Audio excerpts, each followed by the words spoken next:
Hello everyone, कैसे हैं आप लोग। अगर आप भी एसएससी सीजीएल की तैयारी कर रहे हैं और आप एसएससी सीजीएल के बारे में कंप्लीट जानकारी जानना चाहते हैं तो आप बिल्कुल सही जगह आए हैं। इस वीडियो में आपको कंप्लीट जानकारी मिलेगी एसएससी सीजीएल से रिलेटेड।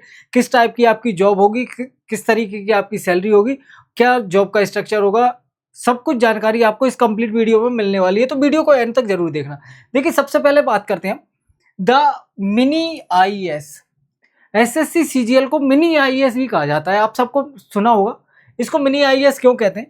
क्योंकि कुछ साल जॉब करने के बाद आप वहां तक पहुंच सकते हो जहां से एक आईएएस अपनी स्टार्टिंग करता है। मतलब अगर आप आईएएस का एग्जाम नहीं निकाल पा रहे तो आप एसएससी सीजीएल का एग्जाम निकाल के उसी पोस्ट पर पहुंच सकते हो जहां से आईएएस स्टार्ट करता है। ठीक है भाई। देखो, इसमें क्या होता है, एसएससी सीजीएल में ग्रुप बी की गेजेटेड और नॉन गेजेटेड दोनों पोस्टिंग होती है। उसके अलावा कुछ ग्रुप सी की पोस्टिंग भी इससे होती है। ठीक है। ग्रुप ए की कहाँ से होती है? तो ग्रुप ए की होती है यूपीएससी से, आप सबको पता ही होगा।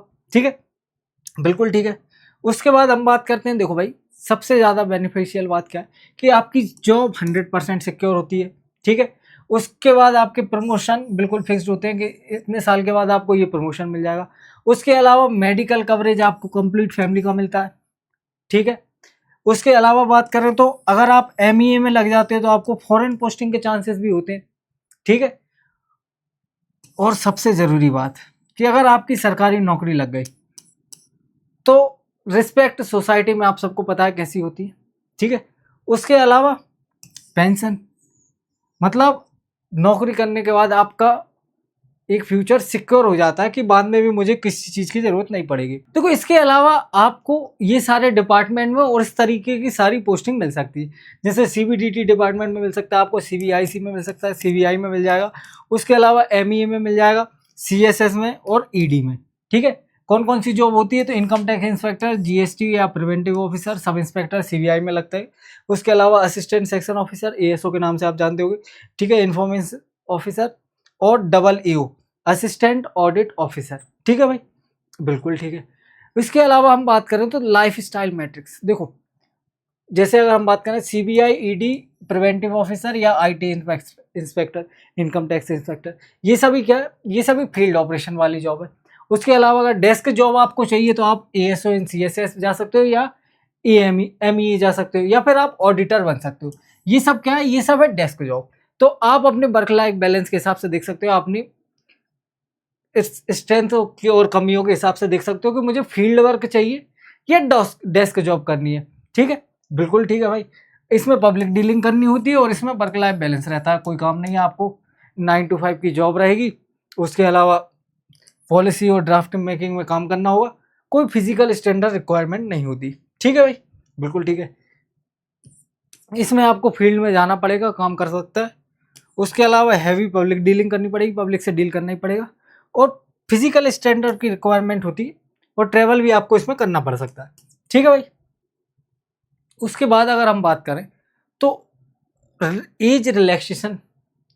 देखो, बेस रिक्वायरमेंट क्या होती है? सबसे पहली चीज़ तो आपको बैचलर डिग्री चाहिए, मतलब आप किसी भी स्ट्रीम से ग्रेजुएट होने चाहिए। ठीक है, बिल्कुल ठीक है। 3 साल का रिलैक्सेशन ओबीसी को मिलता है, 5 साल का रिलैक्सेशन एसटी एससी को मिलता है और 10 साल का रिलैक्सेशन किसको मिलेगा? पीडब्ल्यूडी वालों को। ठीक है। 18 से 27 साल की लिमिट है किसकी? ऑडिटर और टीए की। 18 से 30 साल किसकी है? इंस्पेक्टर और एएसओ की। और 18 से 32 साल किसकी है? जेएसओ की। ठीक है भाई, बिल्कुल ठीक है। अब ये मैं बात करता हूँ टोटल फनल क्या है। सबसे पहले आपको एप्लीकेशन फॉर्म डालना पड़ेगा, जिसमें लगभग लगभग 25 लाख लोग फॉर्म डालते हैं। उसके अलावा स्टेज 2 टियर 1 एग्जाम होगा, जिसमें 11 से 12 लाख लोग क्वालिफाई नहीं, अपीयर होते हैं। ठीक है। उसके बाद स्टेज 2 है, जिसमें टियर 2 का एग्जाम होता है और 1.5 लाख या 1 लाख के आसपास इसमें लोग में मेरिट लिस्ट में आते हैं जो टियर 2 देने जाते हैं। उसके अलावा फाइनल क्या है? फाइनल है सिलेक्शन, जो 12 से 14 हज़ार के बीच में वैकेंसी रहती है, उन लोगों को जॉब मिल जाती है। सिंपल सी चीज़ है। अगर हम आगे बात करें, आगे देखो कौन कौन से सब्जेक्ट इसमें पूछे जाते हैं। सबसे पहले क्वांटिटेटिव एप्टीट्यूड, 25 क्वेश्चन 50 मार्क्स के। इसके अलावा इंग्लिश 25 क्वेश्चन 50 मार्क्स के। जीएस या जनरल अवेयरनेस जो भी कह लो, ये भी 25 क्वेश्चन 50 मार्क्स से। और उसके अलावा रीजनिंग 25 क्वेश्चन 50 मार्क के। टोटल टाइम मिलता है आपको कितना, 60 मिनट का। और अभी देखो सेक्शनल टाइमिंग भी आ चुकी है इसमें, मतलब आपको हर सेक्शन के लिए कितना मिलेगा, 15 मिनट का टाइम मिलेगा। 15 मिनट में आपको ये मैथ के 25 क्वेश्चन भी करने हैं, 15 मिनट में आपको इंग्लिश के 25 क्वेश्चन भी करने हैं, 15 मिनट में आपको जनरल अवेयरनेस के 25 क्वेश्चन करने हैं, और 15 मिनट में आपको रीजनिंग के भी 25 क्वेश्चन करने हैं। ठीक है, देखो 100 क्वेश्चन 200 मार्क्स, 0.5 की नेगेटिव मार्किंग होती है, और सेफ टारगेटिंग है कि 150 प्लस आप टारगेट रख कर चलो, तभी आपका कुछ होने वाला है। ठीक है, बिल्कुल ठीक है। अब बात कर रहे हैं टीयर 2 की। टीयर 2 से ही आपकी मेरिट डिसाइड होती है, टीयर 1 का इसमें कोई लेना देना नहीं है। टीयर 1 सिर्फ और सिर्फ क्या होता है, क्वालिफाइंग नेचर का होता है। अगर हम बात करें, देखो सेशन 1 होता है, सेशन 1 में क्या होता है, मैथ के 30 क्वेश्चन और रीजनिंग के 30 क्वेश्चन। टोटल क्या होता है, एक क्वेश्चन 3 मार्क्स का, 180 मार्क्स के क्वेश्चन होते हैं। 1 घंटे का आपको टाइम मिलेगा, जिसमें 30 मिनट ईच सेक्शन के लिए मिलेंगे। मतलब 30 मिनट में आपको मैथ के भी 30 क्वेश्चन करने, 30 मिनट में आपको रीजनिंग के भी 30 क्वेश्चन करने। ठीक है, ब्लॉक 2 या सेशन 2 कह सकते हैं। इसमें क्या होगा, आपको इंग्लिश के 45 क्वेश्चन मिलेंगे और जीए के 25 क्वेश्चन मिलेंगे, टोटल 210 मार्क्स के। ये भी 3 मार्क्स का एक क्वेश्चन होता है। टोटल 1 घंटे का टाइम आपको यहाँ भी मिलेगा। 1 घंटा में से आधा घंटा इंग्लिश के लिए, आधा घंटा जीएस के लिए। कोई दिक्कत नहीं। उसके बाद देखो कंप्यूटर का एग्जाम होता है, 20 क्वेश्चन आएंगे 60 मार्क्स के, और 15 मिनट इसके लिए भी मिलेंगे। लेकिन ये क्या होगा, ये होगा क्वालिफाइंग इन नेचर, मतलब इसको आपको क्वालिफाई करना मैंडेटरी है। इस बार क्या हुआ, इस बार कंप्यूटर की वजह से बहुत से लोग रह गए, कंप्यूटर का लेवल थोड़ा सा अच्छा आ गया था। तो कंप्यूटर को बिल्कुल इग्नोर मत करना, कंप्यूटर को आप स्टार्टिंग से ही पढ़ते रहो, थोड़ा थोड़ा टाइम देके, ताकि इस क्वालिफाइंग की वजह से आपका एग्जाम में सिलेक्शन ना रुक पाए। उसके अलावा टाइपिंग टेस्ट होता है आपका DEST, तो आपको टाइपिंग टेस्ट भी देना पड़ेगा। ठीक है, बिल्कुल ठीक है। अब देखो हम बात करें तो फाइनेंशियल इंडिपेंडेंस पे स्केल लेवल। अगर पे लेवल की बात करें, देखो level 4 2400 grade pay, level 5 2800 grade pay, level 6 4200 grade pay, और लेवल 7 4600 ग्रेड पे। ये सभी ग्रेड पे की सैलरी आपको मिल सकती है। मतलब अगर आप टैक्स असिस्टेंट या ऑडिटर लगोगे तो लगभग 38,000 के आसपास आपकी सैलरी रहेगी। अगर आप अकाउंटेंट बनते हो तो आपकी सैलरी क्या रहेगी, 45 से 55,000 के बीच में। अगर आप डिविजनल अकाउंटेंट या सब इंस्पेक्टर लगते हो तो 65,000 के आसपास सैलरी रहेगी। अगर आप इनकम टैक्स या GST या ASO लगते हो तो आपकी सैलरी कितनी होगी, 75,000 से 80,000 के बीच में। ठीक है, देखो सैलरी स्ट्रक्चर कैसा रहता है, बेसिक पे जैसे मैंने बताया आपको 2400 ग्रेड पे, ये आपका हो गया बेसिक पे। उसके बाद आपको मिलेगा DA, लगभग 58% चल रहा है अभी। उसके अलावा HRA 9%, 18% और 27%, ये X, Y और Z सिटी के अकॉर्डिंग रहता है। उसके अलावा ट्रेवल अलाउंस भी मिलता है आपको। ठीक है भाई, बिल्कुल ठीक है। अब complete master plan for preparation, इसकी बात कर लेते हैं। सबसे पहली चीज, सबसे पहला फेज क्या आता है कि डेप्थ जाना है कॉन्सेप्ट की, मतलब complete the 10th grade level syllabus. यही सिलेबस आता है आपको 10th ग्रेड लेवल का ही। ठीक है, उसको डीपली पढ़ो और शॉर्टकट पे ज़्यादा रिलाय मत करो, क्योंकि मार्केट में क्या चलता है, बहुत सारी शॉर्ट ट्रिक चलती है, ये इस क्वेश्चन को करने की शॉर्ट ट्रिक, ये क्वेश्चन को करने की शॉर्ट ट्रिक। अगर इतनी सारी शॉर्ट ट्रिक या शॉर्टकट में पढ़ोगे आप तो आपका सिलेक्शन नहीं होने वाला। ठीक है, उसके बाद बात करें हम चैप्टर वाइज प्रैक्टिस। जिस आपने सिलेबस बेसिक कंप्लीट कर लिया, उसके बाद आपको क्या करना है, चैप्टर वाइज प्रैक्टिस करनी है। किसकी, प्रीवियस ईयर क्वेश्चन की। ठीक है, प्रीवियस ईयर क्वेश्चन की प्रैक्टिस करनी है और सेक्शनल टेस्ट लगाने। उसके अलावा देखो फेज 3 में जाते हैं तो हमें PYQ पर बिल्कुल फोकस करना है और पूरा पूरा मॉक लगाना है। ठीक है, और लास्ट में क्या है, मॉक लगाने बिल्कुल जैसे कि आप एग्जाम में इन्वायरमेंट बना के मॉक दोगे। ठीक है भाई, अगली चीज देखो भाई, 24 घंटे का एजुकेशन टाइमिंग बता देता हूं मैं आपको। जैसे देखो, अगर आप 8-10 घंटे और 9 महीने तक लगातार पढ़ते हो तो आपका सिलेक्शन हो जाएगा।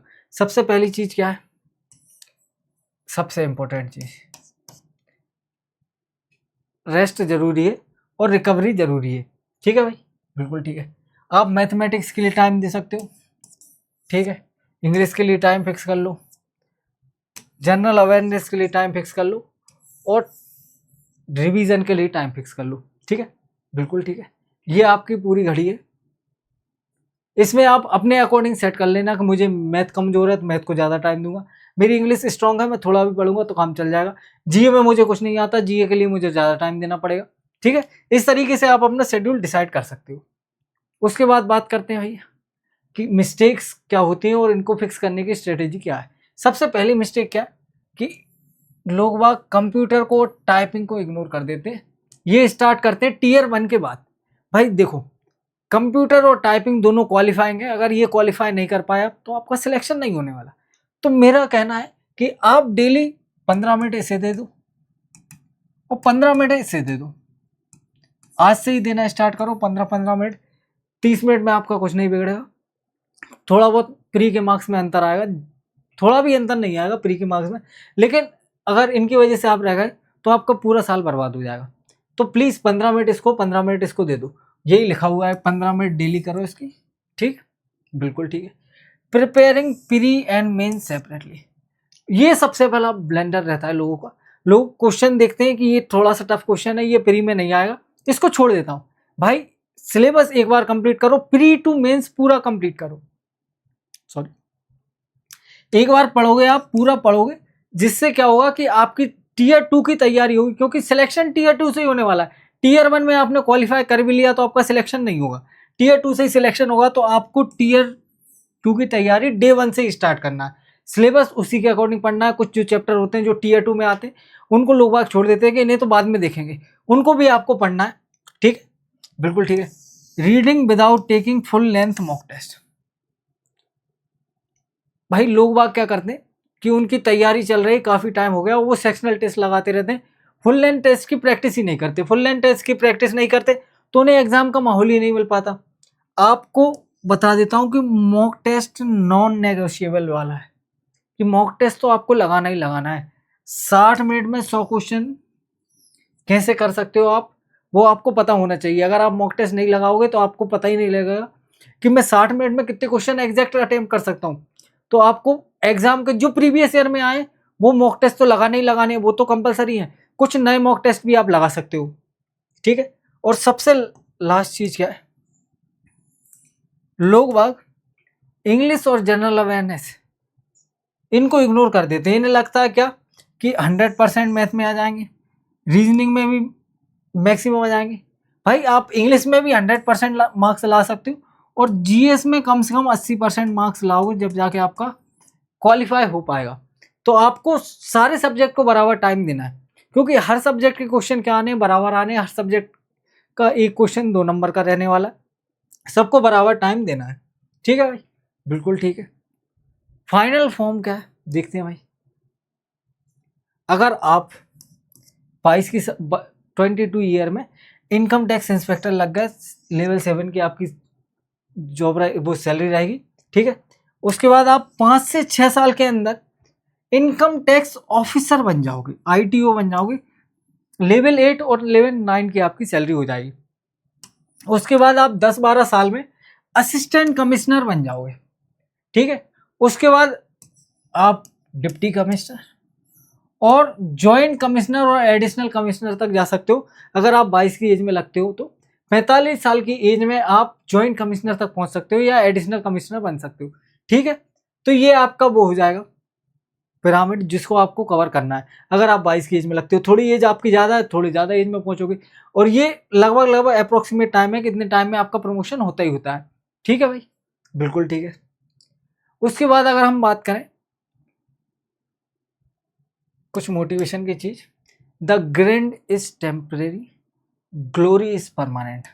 ये बहुत अच्छा कोट है, आप सबने सुना होगा कि आपकी ये जो मेहनत है ये टेम्परेरी है। कुछ टाइम अगर आपने मेहनत कर ली, अगर आपने 8 महीने भी लगातार मेहनत कर ली, तो जो आपको ग्लोरी मिलेगी, जो आपको इज्जत मिलेगी, जो आपको पैसा मिलेगा, वो परमानेंट हो जाएगी आपकी। ठीक है भाई, बिल्कुल ठीक है। चलो तो फिर बाय।